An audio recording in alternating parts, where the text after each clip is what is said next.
So some of the most significant challenges organizations face, that brings them basically to the training, is the fact that the traditional project-oriented way of working is just really risky.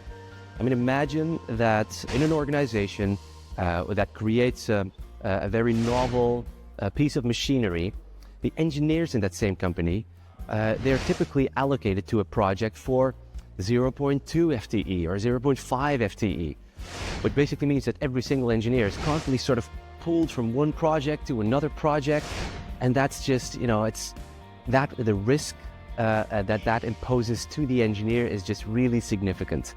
It causes burnout, it causes an endless amount of projects that the engineer needs to switch in between, and more specifically, whenever the project is, let me just call it done with the engineer, right? I mean, if that specific industrialization expert is done with his or her work, then that person is allocated to another project. Well, imagine, a couple of weeks later, a couple of months later, there's some trouble in industrialization, in moving a design to mass manufacturing, and we need that specific person. Well, guess what? That person is gone. At least the person is allocated to other projects, and hence there's a huge amount of politics that is required and a lot of escalations that is required to get that person back to unblock that project.